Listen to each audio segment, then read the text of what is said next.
Bueno, en la clase anterior hemos quedado por aquí hablando de la forma en la que las muestras para el equipo de infrarrojo se preparan. Les mostré pues, la técnica del pastillaje en la que una mezcla sólida de KBR y unos granitos de muestra. Tal vez nos había mencionado la composición. Es más o menos una composición del 3,5 y el 2% de muestra. Es casi todo pues KBR, solo pues un poco de muestra, aunque depende pues de la concentración que tenga o de la absorción que tenga la muestra, pero ese es más o menos el porcentaje dentro del cual se prepara la mezcla en masa, ¿no? Se mezclan, por ejemplo, unos 100 miligramos de muestra con 2 o 1 miligramo pero 100 miligramos de KBR con 1 o 2 miligramos de muestra y eso es lo que se usa en el equipo.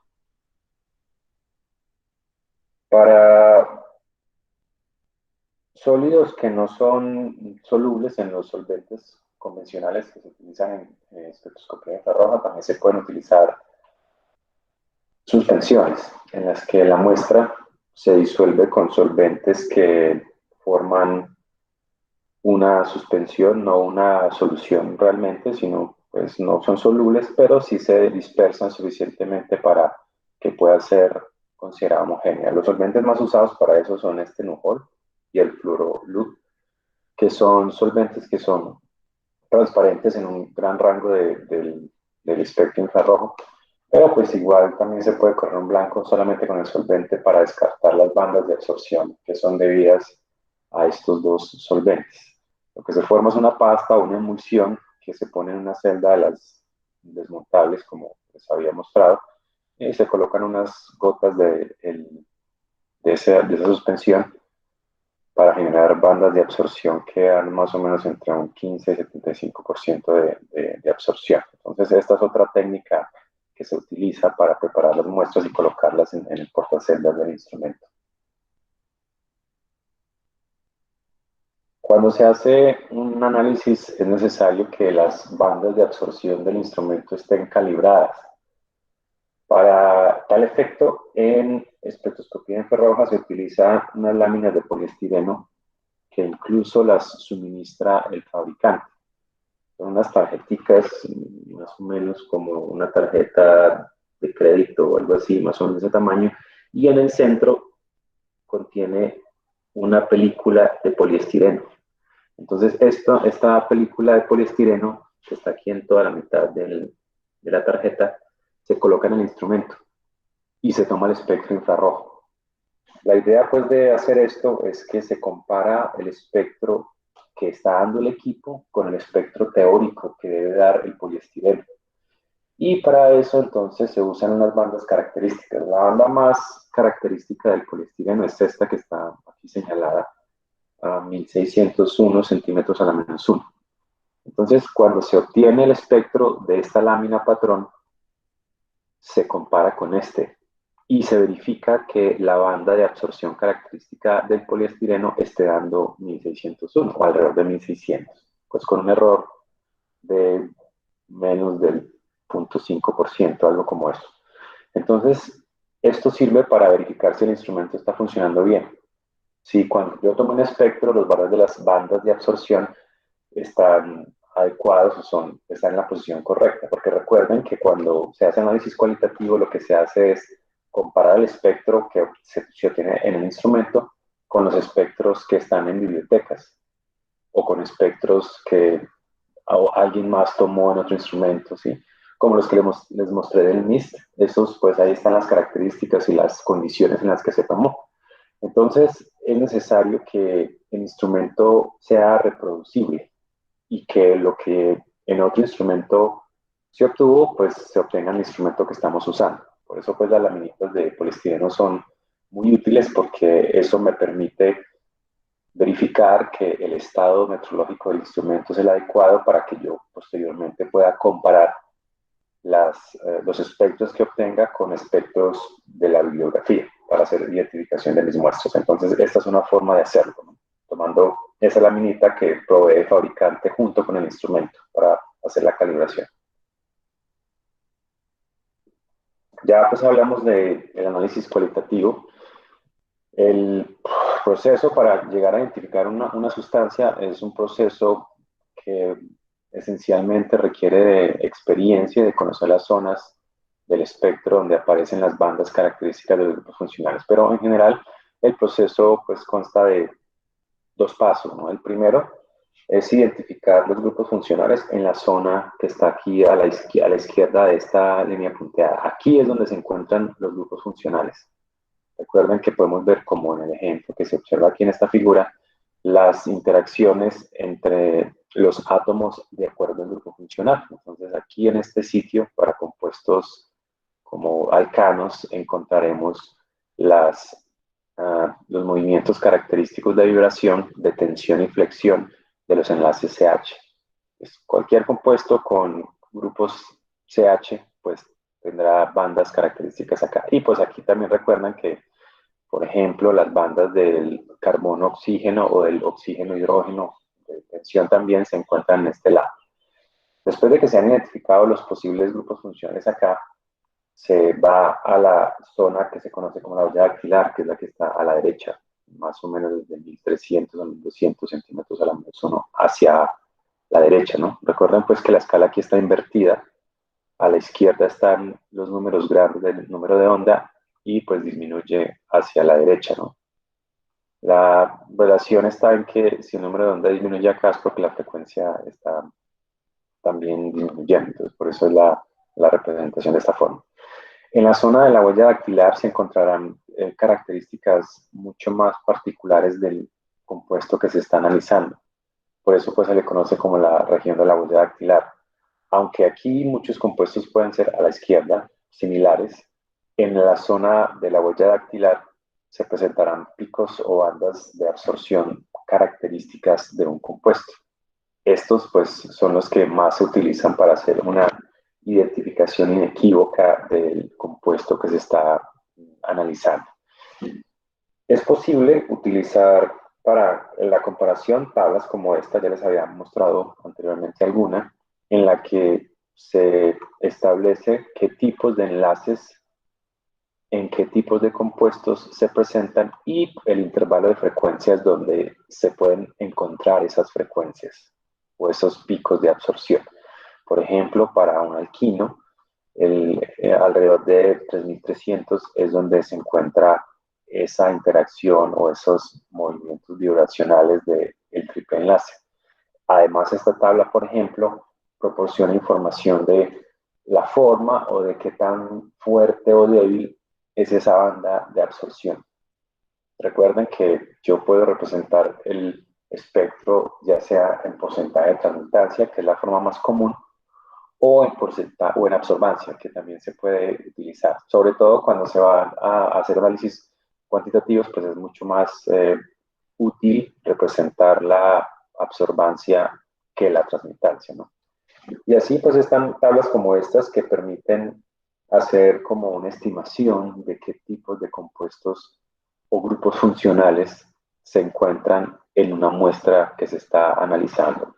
Una forma es pues con estas tablas, simplemente mirar si yo tengo un pico, venir a la tabla y ver alrededor de qué rango está el pico y pues con esto yo puedo decir, mi muestra tiene un OH o tiene un NH o es un doble enlace o es triple o tiene un grupo carbono-carbonilo. Esto pues es útil para eso. Ya pues si tenemos más información sobre la muestra como puntos de ebullición, puntos de fusión o cualquier otra característica, tal vez índice de refracción, sumado pues al espectro y a la identificación de algunos grupos funcionales, podemos cerrar un poco más las opciones y dar una identificación tentativa. Lo que se puede hacer después es, si tengo, no sé, dos, tres compuestos posibles, sería ir y buscar los espectros de esos compuestos y compararlos con el espectro de mi muestra. Y de esa forma, pues, podría identificar el compuesto. También se pueden ver algunas gráficas como esta, yo la tomé del libro del Scoop, del análisis instrumental, tal vez no se vea muy bien, pero Esencialmente esta gráfica tiene lo mismo que la tabla, solamente que gráficamente, ¿no? Por ejemplo, los alcanos tendrán bandas entre 3000 y 1400 debido a los metilos, ¿cierto? Por ejemplo, aquí tendremos, si es un CH2, bandas por acá y por acá. Bueno, entonces estas gráficas lo que hacen es eso mismo, de pronto un poco más útiles. Si yo tengo mi espectro, sería comparar con estas gráficas y ver qué grupos funcionales podrían estar. ¿Sí? Tal vez pues si no es muy amigable el uso de la tabla. Creo que en ese libro hay dos tablas, esta y otra, pues solamente queremos mostrarles una, porque realmente aquí tal vez no se alcance a percibir en detalle lo que trata de mostrar la tabla.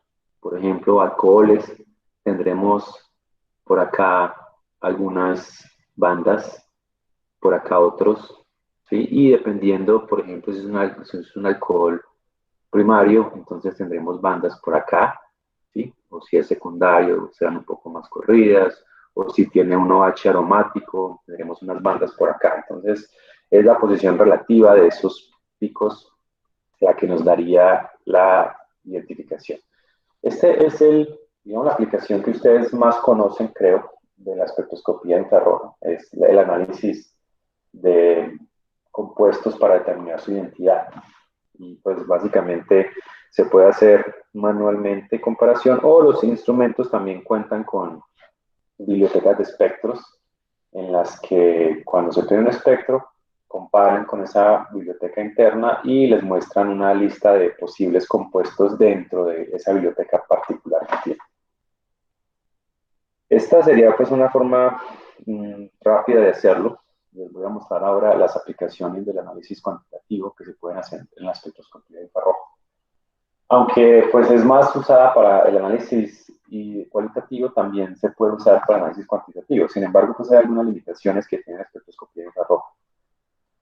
Las principales es que recuerdan que la ley de Beer es pues útil para hacer esa cuantificación, ¿no? La relación entre la absorbancia y la concentración es esencialmente lineal. Pero en la espectroscopía infrarroja hay desviaciones. Las desviaciones básicamente se traducen en que la relación entre la absorbancia y la concentración ya no es lineal, sino que tiene alguna otra forma. ¿No? Puede ser esta o puede ser curva, de segundo orden, exponencial. Es decir, no es lineal. ¿Cuáles son las razones para que eso suceda? Principalmente estas dos, las bandas de absorción son estrechas y a menudo los instrumentos utilizan monocromadores que son como del mismo orden del pico que se está analizando. Entonces, recuerden que cuando hay una uh, coincidencia en que el ancho del pico más o menos coincide con el ancho del monocromador, el ancho de banda, ese fue un problema que habíamos analizado en absorción atómica, que dio origen a que las lámparas de Cató hueco fueran necesarias. Aquí es algo similar. El ancho de banda de monocromador es más o menos del mismo orden del ancho del pico, entonces cualquier desviación en la medición de la longitud de onda dará a una variación importante en la absorbancia. Por eso, pues, el problema se traduce en que la linealidad no se conserva. Hay pues algunas formas de lidiar con eso, cómo se corrige. La principal diferencia está que en el infrarrojo no se utiliza un blanco como tal, es decir, recuerdan que en espectroscopía infrarroja, ultravioleta visible, en las otras tradicionales, yo tengo una cubeta con el blanco y ella se coloca en donde se mide la muestra, se corre en blanco, luego se coloca la muestra y se mide y se obtiene el valor de la absorbancia. Aquí básicamente se utilizan dos métodos en los que es importante la utilización de unas de referencia, es decir, si yo tengo, por ejemplo, un divisor de as, hay unas que no pasa por la muestra, aquí está la muestra, pero hay unas que pasa por otro lado. Este es el as de referencia. Es decir, una parte del haz sí va y atraviesa la cubeta o donde está colocada la muestra, pero otro haz pasa por otro lado sin obstáculos. Recuerden que en la espectroscopía tradicional o la convencional, en el infrarrojo, perdón, en el ultravisible o en el ultravioleta, el haz de referencia pasa sobre otra cubeta de referencia. Aquí no, aquí el haz pasa sin obstáculos, es decir, no atraviesa un blanco, como si lo haría un equipo de, por ejemplo, doble haz para el visible. En el equipo de doble haz, recuerden que se coloca una celda donde va a estar el blanco y una celda donde va a estar la muestra. Aquí el haz de referencia atraviesa por otro lado, pero sin atravesar por la muestra. Basados pues en este diseño, hay dos métodos para medir la absorbancia. El primero es conocido como el método cubeta dentro, cubeta afuera, y el segundo es un método gráfico, se conoce como el método de línea base, y les voy a hablar pues, en detalle de cada uno de ellos. En el primer método, denominado cubeta dentro, cubeta afuera, lo que se hace es el lugar donde está la muestra se alterna entre el solvente que se usa para la muestra y la cubeta que tiene la muestra con el solvente. Y se hacen mediciones alternadas, es decir, primero se coloca, por ejemplo, la cubeta que tiene el disolvente y se obtiene espectro. Después, inmediatamente después, se coloca la cubeta que contiene la muestra y se toman los dos espectros. Se selecciona pues un pico al cual se quiere hacer el análisis. Normalmente se selecciona un pico que sea característico del compuesto de interés o del que se va a cuantificar y pues que sea un pico relativamente intenso porque recuerden que la sensibilidad depende de qué tan grande sea la absorbancia a una concentración dada. Entonces tenemos pues dos mediciones. Una medición del haz o de la potencia incidente, que es la que está aquí como P sub 0, o sea, lo que incide en la muestra, pero la potencia del haz sin obstáculos. Esto pues este será siempre mayor, ¿no? Porque, pues en teoría, si el haz no está atravesando ni muestra en ninguna otra parte del equipo, solamente libre a través de otro espacio, esta potencia de haz de referencia será mayor, ¿no? Por lo tanto, cualquiera de estas dos transmitancias serán menores que uno, ¿no? Porque este es la mayor. Entonces, se toma la referencia cuando se coloca sobre el equipo el blanco. Y aquí tendríamos como la potencia corregida, la transmitancia con respecto a ese haz de referencia. Esta otra transmitancia sería la relación entre la potencia de las que atravesó la muestra sobre la potencia de las de referencia. Y pues relativas, es decir, dividiendo la potencia del blanco, que sería esta, con la de la muestra, dividiendo cada uno entre la potencia de la de referencia, tendremos como una transmitancia relativa, ¿no? La relación se hace con respecto a la potencia de las que no está atravesando por donde se coloca la muestra o el blanco. De aquí entonces, si la potencia de las de referencia es aproximadamente constante, entonces se pueden calcular como una relación entre estas dos transmitancias. Es lo que se muestra acá. ¿Sí? Si esto vino de que T sub M sobre P sub R, bueno, P sub R, eh, esto era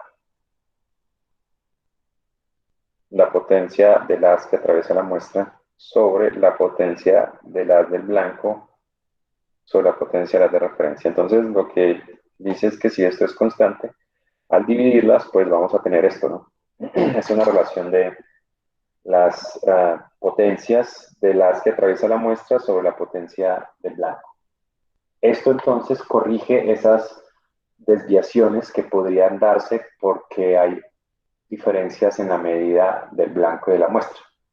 Si hay algún tipo de incidencia en alguna de las dos medidas, esa afectación también se verá reflejada en el haz de referencia. Por lo tanto, si por ejemplo hay una variación del 5% en la potencia del haz de referencia, pues eso también será relativo al mismo, en la misma proporción a la medición del haz que atravesó la muestra. Entonces, al dividirlos tendríamos una corrección. Y al dividir ese entre el otro, sería pues una forma de cancelar esos efectos. Por eso este pues método es un método bastante usado en el que simplemente se mide la absorbancia de la muestra, se mide la absorbancia del blanco con respecto a unas de referencia, se calculan las transmitancias relativas y luego esas transmitancias relativas se dividen entre sí y así tendremos la transmitancia corregida de la muestra. Esa podemos decir que la corregida. El análisis pues cuantitativo después será normal hacer una conversión de esa transmitancia a absorbancia. Recuerden que tendríamos que la absorbancia es menos el logaritmo de esa Perdón, transmitancia. Sí. o sea que esos cálculos, me imagino que todo el equipo, la forma como lo configuran, todavía se basa en lo de la transformada de Fourier, ¿cierto? Sí, sí, es posible. Esta técnica se puede usar en equipos con transformada de Fourier o en equipos también con dispersivos, con sistemas de selectores de longitud de onda. Sí, o sea que estos resultados ya proviene de que el equipo haya hecho todo, pues, sí, la operación matemática, todo, y ya pues ya usted nos lo simplifica de esta manera, que esa sería la corrección que haría el equipo, pero pues obviamente con todo ese antecedente, ¿cierto? Sí, el equipo lo que hace es darnos el valor de las transmitancias y nosotros, pues es posible que algunos equipos tengan un software especializado para hacer curvas de calibración, pero eso también se puede hacer manual. Uno tiene la transmitancia que da el equipo para la muestra en un pico característico y también la transmitancia que da del blanco. Entonces yo puedo hacer esta relación. El espectro podría ser, no sé, algo como esto para la muestra y lo que se hace es seleccionar un pico, por ejemplo este. Luego se toma el mismo espectro, pero para el blanco, y se selecciona el mismo pico. Entonces acá tengo la transmitancia de la muestra y la transmitancia del blanco. Entonces lo que hago es obtener una transmitancia relativa, dividiéndolas entre las dos. Pero básicamente se obtiene del espectro del blanco y del espectro de la muestra, referidos pues a ese haz de referencia que hay allí. Pero sí, eso se saca del espectro, sin importar si es un equipo con transformada de Fourier o si es un equipo dispersivo, que tenga algún selector de longitud de onda. Bueno, entonces, Ah, listo. este es el primer método. El segundo método es un método gráfico que se denomina el método de la línea base. Sobre el espectro de la muestra en el solvente, se selecciona el pico. Por ejemplo, aquí este pico intenso que se muestra en este espectro es el que se selecciona.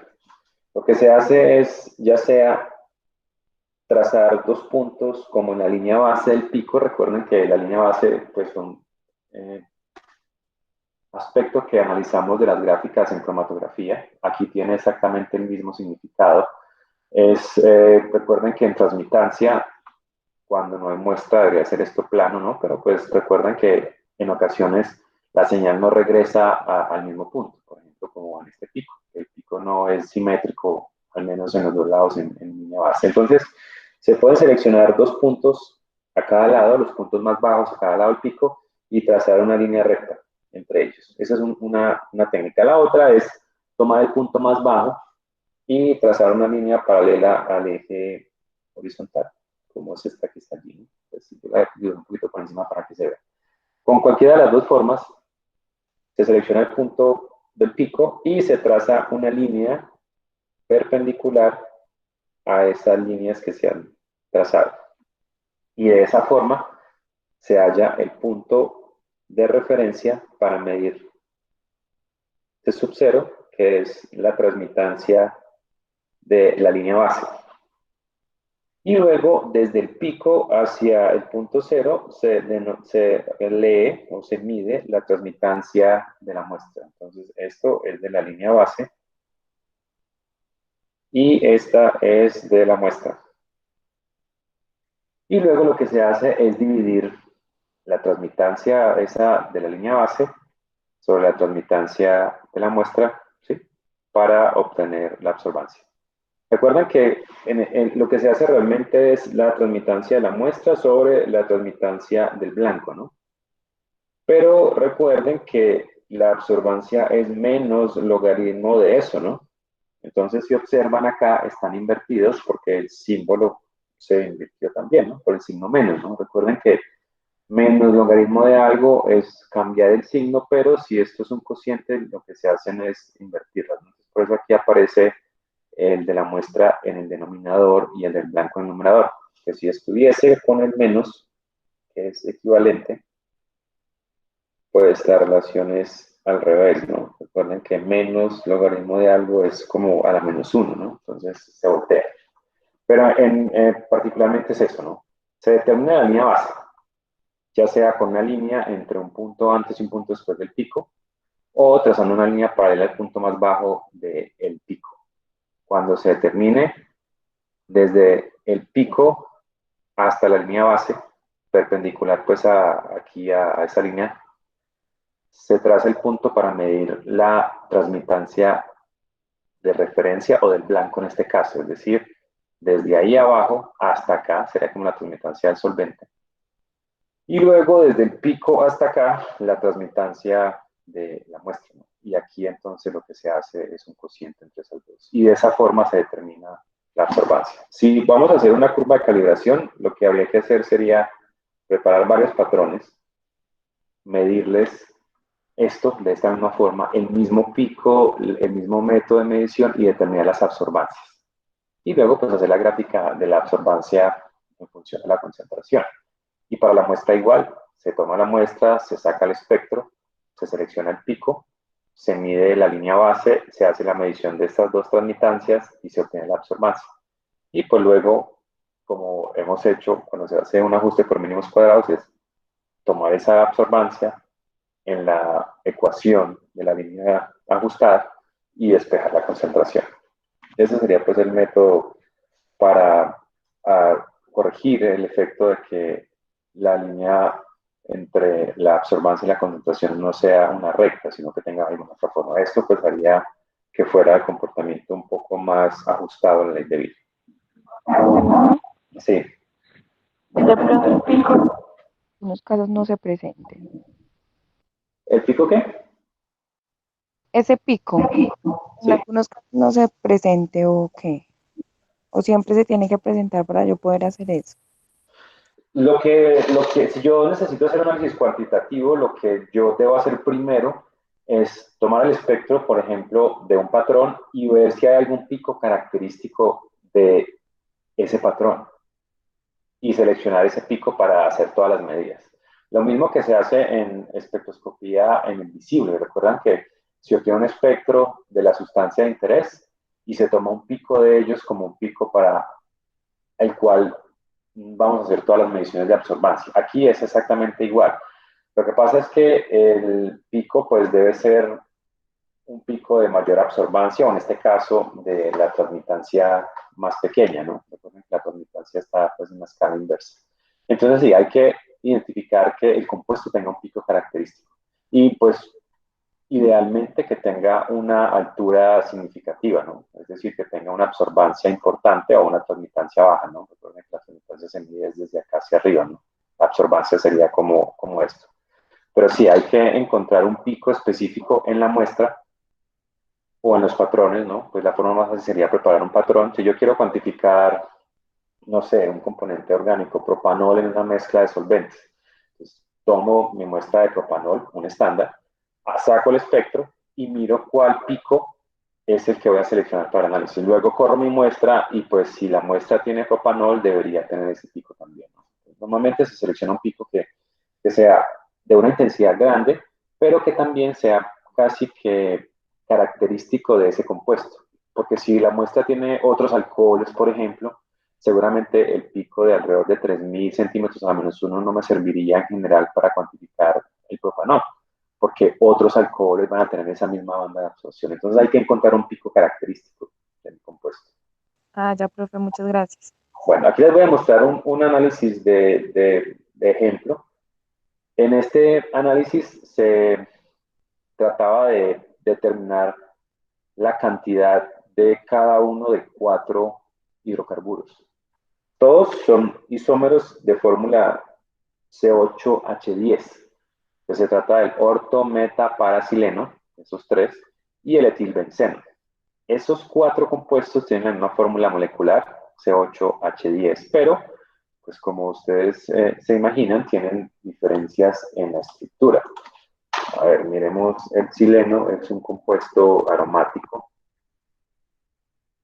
Aquí está, a ver si lo puedo mostrar acá.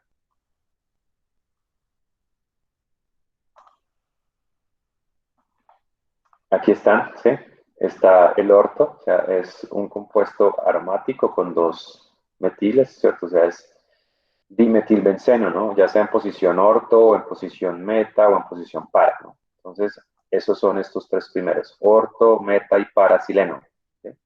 Y el otro es etilbenceno, que básicamente estos de acá todos tienen, esta, por ejemplo, está en la posición orto, este de acá estaría en la posición, me tragué uno acá, y este de acá estaría en la posición para, ¿no? Y el etilbenceno tiene los dos carbonos acá. Entonces todos esos cuatro compuestos tienen la misma fórmula molecular porque tienen la misma cantidad de carbonos, ¿sí? Pero tienen diferencias estructurales. Estos son dimetilos, ¿cierto? En diferentes posiciones relativas, y este es un etil, ¿sí? Entonces, por espectroscopía de infrarroja es posible hacer una cuantificación. El solvente que se utilizó es ciclohexano, ¿no? El ciclohexano pues no es aromático, pero tiene una estructura parecida a la de los compuestos, sobre todo por es un anillo de 6 miembros, por lo que todos estos son solubles en ciclohexano. Entonces lo que se hace es obtener el espectro de cada uno de ellos. Aquí está el espectro de soluciones o de compuestos separados en ciclohexano, ¿no? El ortosileno, metasileno, para y el etilbenceno. Como pueden observar, estos compuestos tienen picos característicos diferentes, aunque se traten pues, de diferencias sutiles en la estructura, por ejemplo, entre estos tres, que todos son aromáticos, pero tienen una diferencia en la posición relativa a esos grupos metilos. Los picos evidencian que esa pequeña diferencia estructural origina un corrimiento en este pico. Entonces aquí, pues haciendo un acercamiento en las muestras, podemos ver que el ortosileno presenta un pico alrededor de 1347 micras en longitud de onda. El meta tiene un par de picos corrido un poco hacia la izquierda, tiene uno y otro en 1436. El parasileno también, entonces observen que podríamos decir que este pico es característico de los tres, más o menos con una forma similar, pero la posición en longitud de onda es diferente. Y eso pues es originado porque hay diferencias estructurales. Para el etilbenceno, que no tiene esos grupos metilos ahí, sino un grupo etilo, observen la forma del espectro en ese mismo rango, más o menos entre 12 y 15 micras de longitud de onda. Lo que se hace entonces es tratar de, si yo quiero cuantificar estos cuatro compuestos en mi muestra, debo encontrar picos característicos de cada compuesto. Por ejemplo, seleccionar este pico de 13 para el metasileno, pues tal vez por aquí podamos tener una superposición con el pico del ortosileno y con el pico del parasileno acá, ¿no? Entonces por eso se seleccionaron este pico para el ortosileno, este de acá para el meta y este para el parasileno. Y para el etilbenceno, pues uno que quedara más o menos alejado. Si, por ejemplo, yo hubiera escogido este pico en el metasileno, observen que ese pico está o podría estar superpuesto con este pico ancho que tiene aquí el etilbenceno. Entonces, la razón por la cual este pico, aunque tenga tal vez una intensidad más grande que este que se seleccionó, para este caso particular no serviría mucho, ¿no? Porque la absorbancia a esta longitud de onda sería debida al metasileno y también al etilbenceno, por acá. Entonces, la idea es encontrar picos que sean lo más distantes unos de otros para que en la muestra, si hay varios componentes, esa superposición no se vaya a confundir con uno de los compuestos cuando realmente es debido a varios. Y pues si pueden observar, el solvente tiene pues una absorción relativamente pequeña en ese rango, ¿no? Entonces, recuerdan que la selección del solvente es importante Pero el problema de selección de solvente en el infrarrojo es que no todos los solventes son transparentes en todo el rango. Entonces a pesar de que tiene una absorbancia tal vez pequeña, absorbe de todas formas. Entonces seguramente para la muestra hilos blancos habría que tomar una corrección con algunos de los métodos que les mostré anteriormente. Profe, Entonces, sí. sí, yo también, por ejemplo, yo estoy viendo aquí que el etilbenceno, pues obviamente es mucho más ancho que el resto, pero digamos que se presentara la posibilidad de que que fuera el pico que uno va a escoger como referencia tuviera esos anchos, sí es factible, porque yo veo que pues para trazar la línea recta eso es como más complicado, o sí se puede hacer. Pues yo lo digo El porque último, los sobre todo. ajá. Por ejemplo, en este caso, lo que se haría sería trazar una recta de acá a acá, ¿no? Y medir hasta la línea base, hasta ahí. Y recuerden que desde ahí se mediría el T sub 0 y desde acá hasta acá el T sub S. Pero Ah, sí, ya. habría que hacerlo de todas formas. Hay que identificar como la línea base y luego medir la absorbancia. En los otros picos es más sencillo, pero en ese pico que es evidentemente más ancho, habría un problema. Bueno, pero yo quiero notar algo aquí sobre esto. Por ejemplo, si yo selecciono, digamos, bueno, cualquiera, la absorbancia está, 13,1. ¿El ortocileno también absorbe a esa longitud de onda o no? Miremos, 13,1 es más o menos por acá, ¿no? Entonces, aparentemente el ortocileno sí absorbe a esa longitud de onda, ¿no? El meta también. Observen que si por aquí estaría como la absorbancia a esa 13,01, ¿no? Que es casi 13. Pues tal vez absorbe un poquito menos, ¿no? Y este es el que más absorbe a esa longitud de onda, ¿no? Acá. Entonces, si yo tomo la absorbancia a 13,01, que es una de las longitudes de onda, pues yo voy a tener absorbancia por el ortocileno, voy a tener absorbancia por el metacileno, voy a tener absorbancia por el paracileno y también voy a tener absorbancia por el etilbenceno. Entonces observen que a una longitud de onda, sin importar cuál de las cuatro escoja, todos van a absorber esa longitud de onda. Lo que yo puedo hacer entonces es averiguar cuánto absorbe cada uno de ellos, porque por ejemplo, si los quisiéramos ordenar como el que más absorbe al que menos absorbe, ¿cuál es el que más absorbe esa longitud de onda? De acuerdo a la gráfica. El etilbenceno, profe. El etilbenceno, ¿cierto? O sea que este sería como el que más absorbe, luego ¿cuál? Tal vez el meta. Este que es el que tiene un pico más ancho, alrededor de 13 también. Luego, pues yo diría que el orto, y este es el que menos absorbe a esa longitud de onda. Si cambiamos de longitud de onda, pues ya el que absorbe más es otro y el orden en que absorben sería también diferente. Recuerden que para yo determinar la absorbancia de cada compuesto, la absorbancia, de acuerdo a la ley de Beer, sería la absortividad específica, ¿cierto?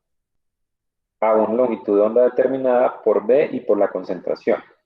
O sea que yo tendría como varios de estos términos en la absorción, ¿no? Bueno, yo pues podría identificarlos como, por ejemplo, el compuesto 1, el compuesto 2, el compuesto 3 y el compuesto 4. Esos coeficientes que acabo, o subíndices que acabo de escribir, no tienen que ver con el orden que acabamos de ver. Son simplemente el compuesto 1, 2, 3 como para no tener que mencionarlos como el orto, meta, para. Bueno. Entonces, esa absorbancia es a una longitud de onda que yo llamo, por ejemplo, longitud de onda 1. Entonces, todos estos coeficientes, las absortividades específicas, son a esa misma longitud de onda, pero son de cada uno de los compuestos. O sea, la absortividad específica 1, la 2, la 3 y la 4. Entonces observen que en cada punto que haya una medida de la absorbancia, por ejemplo, la absorbancia a 13,01, que fue la longitud de onda 1 que yo escogí, esa absorbancia va a tener cuatro términos. Es decir, cada uno de los compuestos va a absorber, solo que con el orden que acabamos de darle, podríamos decir que, por ejemplo, la absortividad específica de este compuesto es la mayor de todas, porque dijimos que este era el que más absorbía, es decir, el compuesto 4, que es el etilbenceno, tiene una absortividad específica mayor a esa longitud de onda que todos los demás. Ahora, si yo cambio la longitud de onda a otra, por ejemplo, esta de 13,47, ese es el pico para el ortosileno. Entonces, si la longitud de onda ahora ya no es 13,01, sino 13,47, pues seguramente la absortividad específica del ortosileno es mayor a la de los demás. Entonces, si yo quiero determinar la concentración de cada uno de esos 4 compuestos en la muestra, observen que lo que tengo que tener es básicamente 4 de estas. Es decir, medir la absorbancia a cada longitud de onda. Y cada una de esas 4 mediciones, porque son 4 longitudes de onda, me va a dar lugar a una ecuación con cada uno de estos términos. Lo que cambia en cada uno es que la absortividad específica, aunque esta parece ser epsilon, que es molar, la absortividad molar será diferente para cada compuesto, a cada longitud de onda, y alguno tendrá mayor o menor valor de esa absortividad dependiendo de cuál sea la longitud de onda. Aquí tenemos las máximas de cada uno. Entonces, seguramente, si yo mido, por ejemplo, la absorbancia a 12,58, el tercer compuesto, pues seguramente tendrá esa absortividad molar mayor a los demás. Entonces, ese es el método que debo usar. Debo obtener las absorbancias a cada una de esas 4 longitudes de onda. Entonces yo me diría, la absorbancia a la longitud de onda 1, que podría ser esta de 1347, la absorbancia a la 2, a la 3 y a la 4. Recuerdan que todos los compuestos absorben a todas las longitudes de onda, entonces yo tendría que encontrar cada uno de esos términos. Las incógnitas deben ser las concentraciones 1, 2, 3 y 4. Y recuerden que para todas esas 4 ecuaciones, la concentración es la misma, ¿no? En la muestra. Lo que sucede es que yo debo determinar esto, ¿no? Recuerden que la ley de Beer nos establece que si es en absortividad sería esto, ¿no? Por lo tanto, E por B sería una absorbancia sobre una concentración. Lo que debo hacer entonces es, si yo quiero que esto se pueda resolver, necesito encontrar estos coeficientes, los que acompañarían a la ecuación, ¿no? A la concentración, para que al final quede, pues, estos son números, ¿sí? Estos son términos independientes, y estos son coeficientes que acompañan a la concentración, que cambian para cada uno. Por ejemplo, la longitud de onda 1 es a la que absorbe mayormente el primer compuesto, ¿no? Que era el orto, ¿no? El ortosileno. Por lo tanto, seguramente la absortividad a esa longitud de onda es mayor que a cualquiera de las demás. Por lo tanto, esta será mayor a esta y a esta.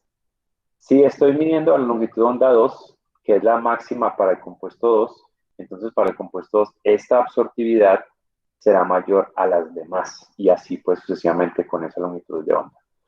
Lo que debería hacer entonces para determinar cada uno de estos coeficientes es medir 4 patrones. Es decir, yo preparo un patrón, por ejemplo, solamente de metasileno.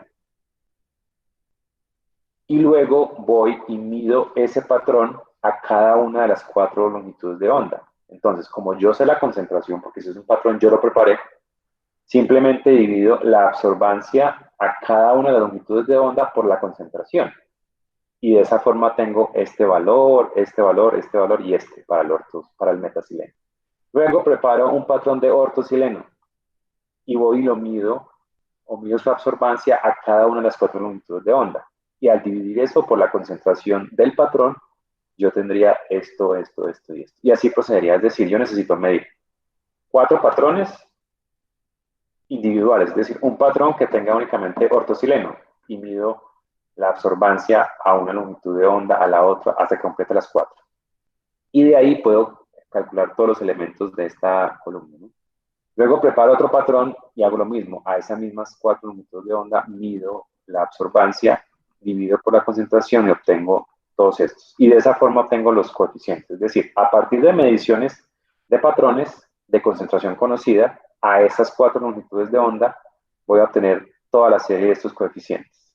Luego lo que hago es tomar la muestra y a la muestra medirle la absorbancia a cada una de esas 4 longitudes de onda y planteo estas ecuaciones. Es decir, Todos estos coeficientes se obtienen a partir de patrones individuales.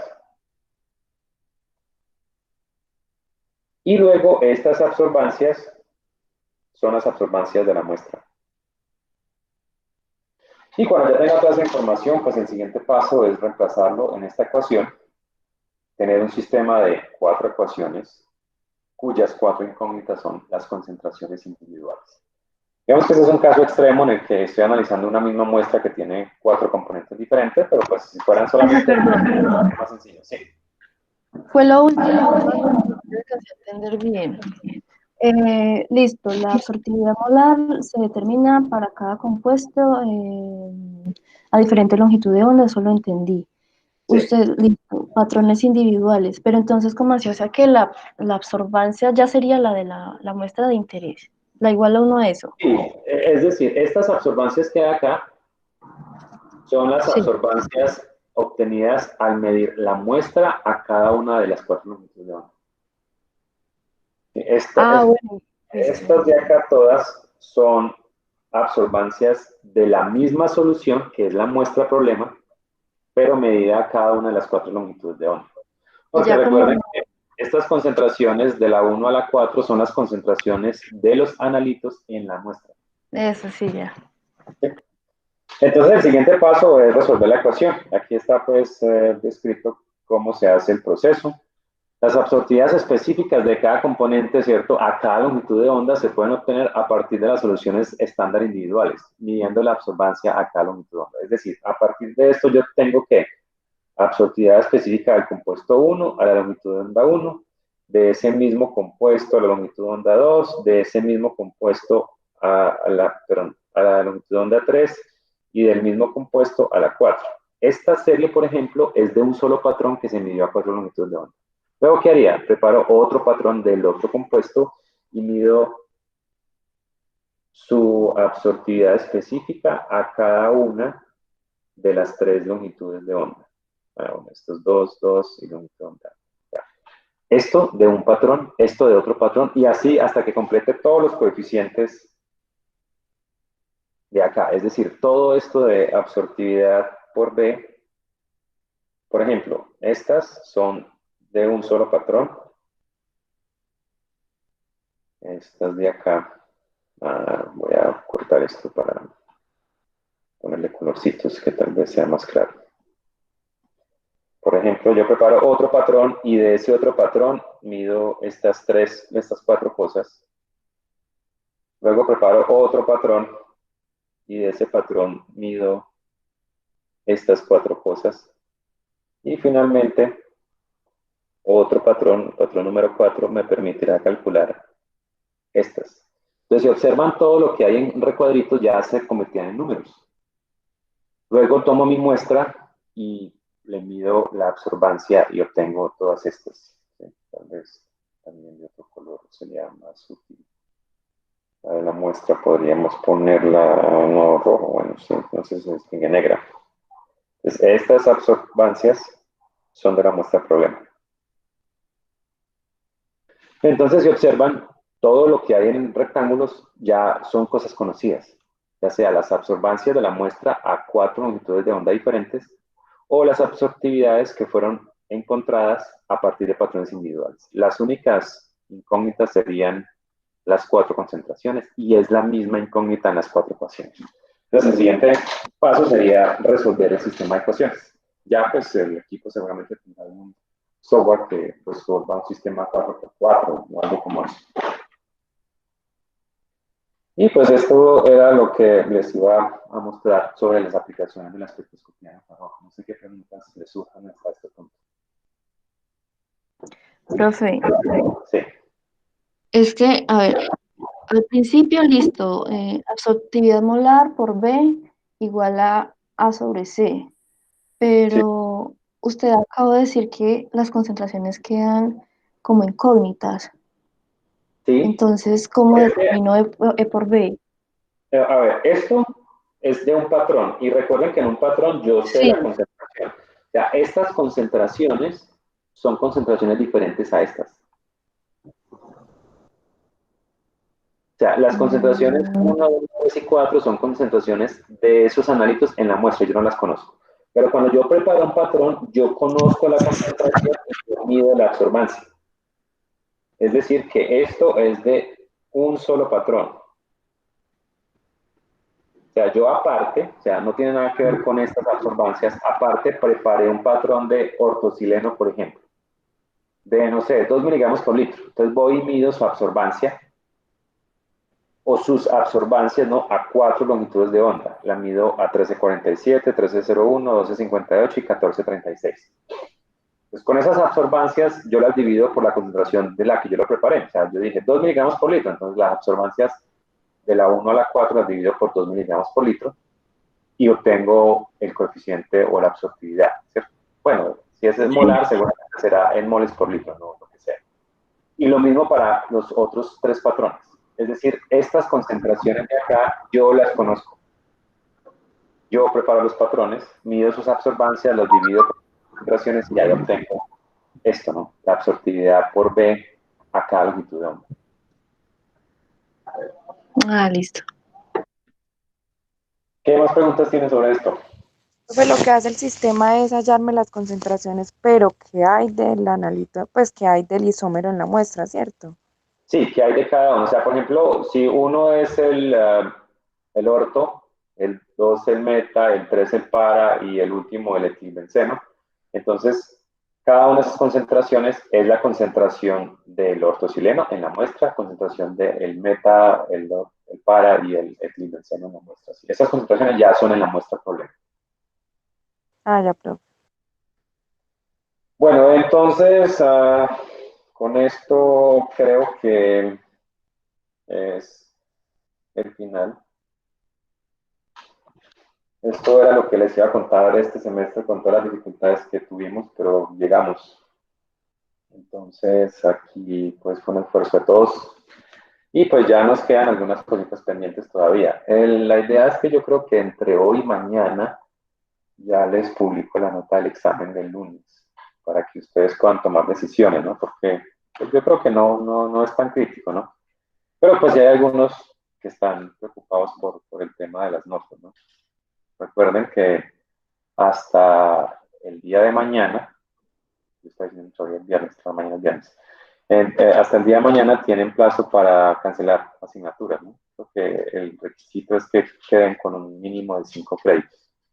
Creo que ese fue el acuerdo que sacó el Consejo Académico. Entonces, recuerden que nos queda el examen final, pues que solamente de infrarrojo. Y Pero sí, Kelly. para hablar de ese examen final, tú pusiste una encuesta, ¿cierto? Pero digo yo, pues, que yo no he, por decir en bioquímica, no se ha establecido, pues, el final. Entonces no puedo, pues, como llenar la encuesta como tal. Mi pregunta es que si se podría hacer el examen el 15, así sea, pues, lunes festivo.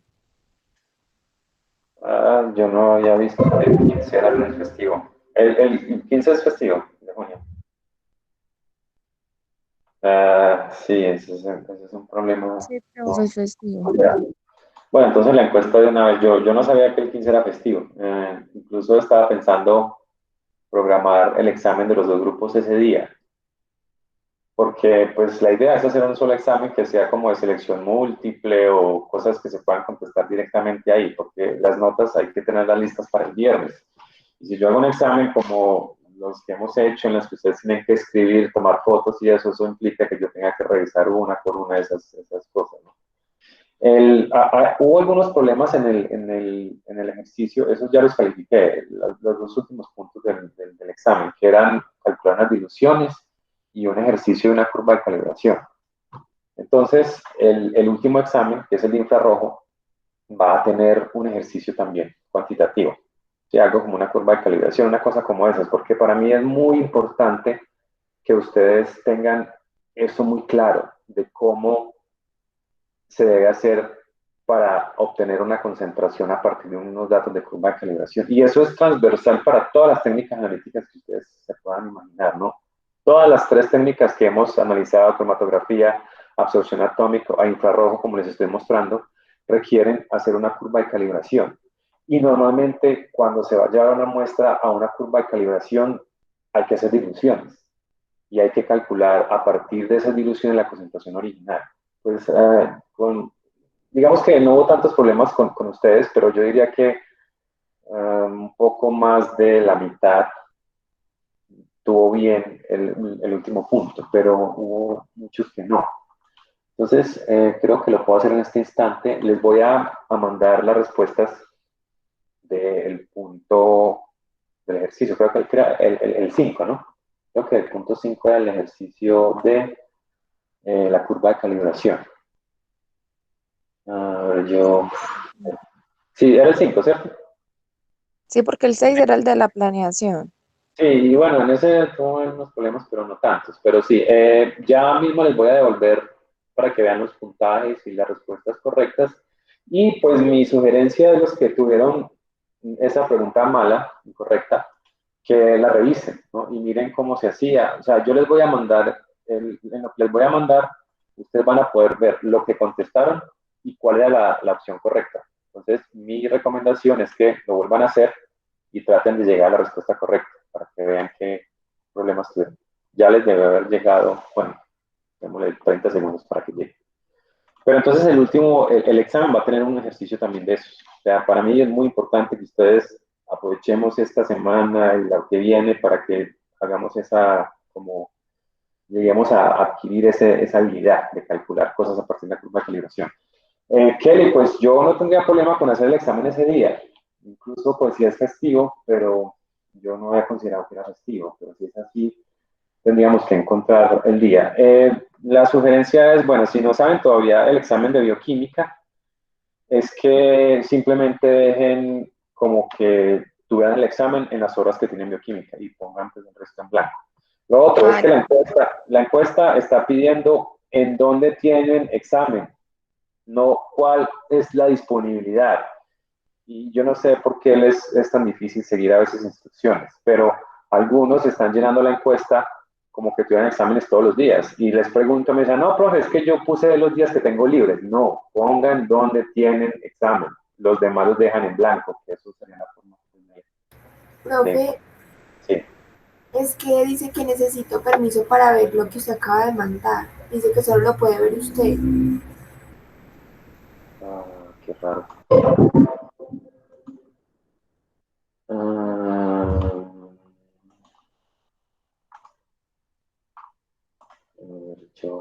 ¿Qué pasa? Yo quiero que alguien más trate de ver si puede acceder a esas respuestas. Es que solo aparece como la puntuación y uno le da a ver como para ver el resultado y ahí sí dice que no, que necesito permiso. Yo he visto que eso ha pasado con algunos, pero no con todos. Sí, alguien que sí lo pueda ver, no sé por qué se presenta eso. A ver.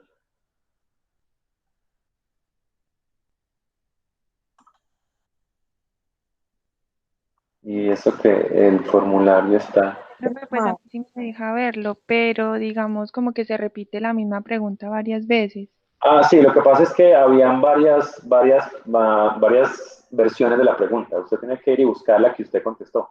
Y es fácil de encontrarla porque aparece. Está en verde. Eso, la Pues que en usted caso de contestó que aparece esté. en verde. Sí. Ya listo. Y pues Sí, pero no sé realmente por qué pasa lo que algunos me están diciendo, porque algunos lo pueden ver y otros no lo pueden ver y no sé realmente por qué, porque aquí yo tengo activada que todos puedan ver las respuestas después. Yo creo que tiene que ver, alguien me decía que cuando la miran en un computador o en otro, pueden tener abierta una sesión de Gmail o de Hotmail con otro dominio diferente a @OTP. Entonces, la idea es que deben tener las credenciales de la universidad para que lo puedan ver.